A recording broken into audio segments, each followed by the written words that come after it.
Welcome to Strip Cover Lit, where we squeeze the bigger picture out of literature. I'm Adrian Ford, and we are here for another poetry discussion. We have new videos here Monday, Wednesday, and Friday. Mondays are for poetry, and this week's poem comes to us from the complete poetry of Emily Dickinson. As always, it really helps me out here on the channel if you enjoy the video, if you hit the like button.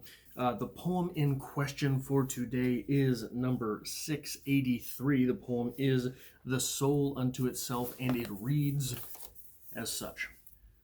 The soul unto itself is an imperial friend, or the most agonizing spy an enemy could send.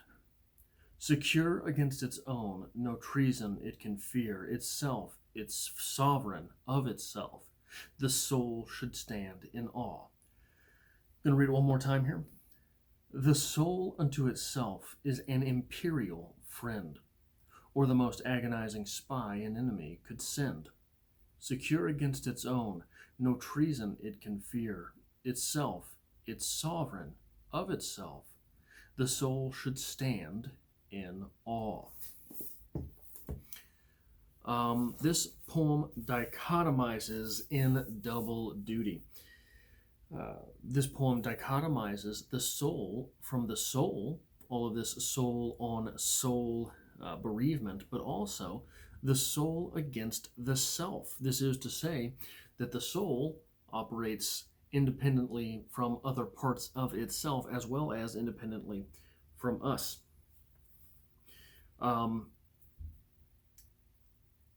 The soul, where are we at here? The soul unto itself is an imperial friend.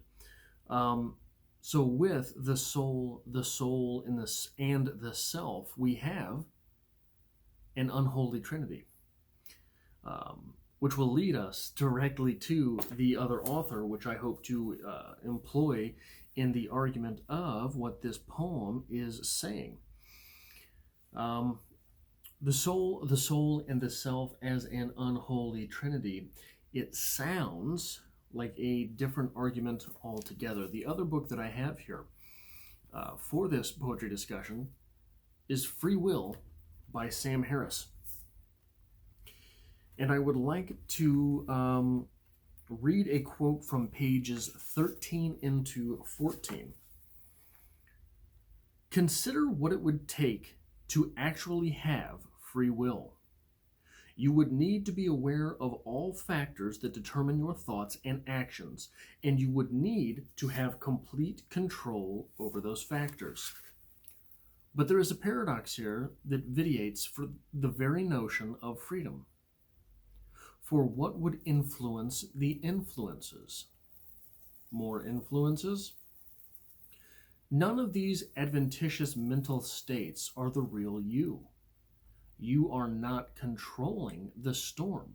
You are lost in it. You are not lost in it. You are the storm.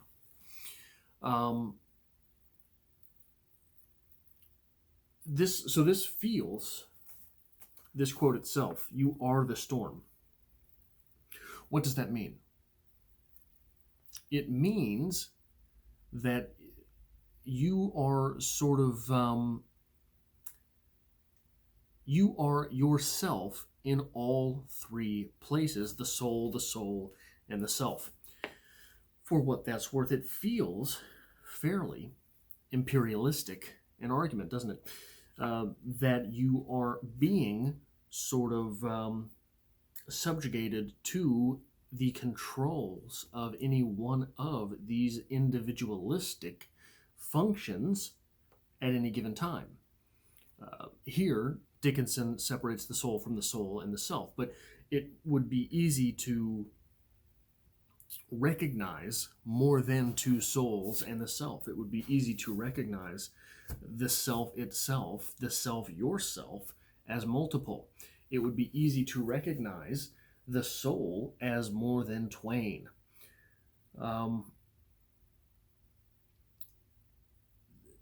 How true is this? How thorough is this argument? How thorough are these accusations by Harris that simply by being influenced from something, you have lost free will? Emily Dickinson, in this poem, seems to be sort of agreeing with this sentiment in a tertiary fashion. It seems that Emily Dickinson is making the argument that you need defense against yourself, that you need control by yourself. You're talking about a spy, you're talking about an enemy, you're talking about treason, you're talking about sovereignty as well as imperial friends. All of these arguments about the self against the self employing the self, make it feel very much like Emily Dickinson is sort of endorsing this take on free will, that the individual does not actually have free will because the individual is at all times subject to the whims and desires of something that is simultaneously lesser than the individual while also being able to lord over the individual. We have another quote here from Free Will on page 23, which is sort of axiomatic of this claim about free will, which it's a startling argument when you really listen to it. This from Sam Harris. There are more bacteria in your body than there are human cells. In fact, 90% of the cells in your body are microbes like E. coli, and 99% of functional genes in your body belong to them. Many of these organisms perform necessary functions. They are, quote, you, end quote, in some wider sense. Do you feel identical to them? If they misbehave, are you morally responsible? This seems to be the main thrust of much of the anti-free will argument. From Emily Dickinson itself, it's sovereign of itself. How sovereign is sovereign? How sovereign is the sovereignty of the individual? This argument against free will claims that not at all. That simply because, for example, you were raised where you were. So, for example, myself, I was raised in the middle of the United States.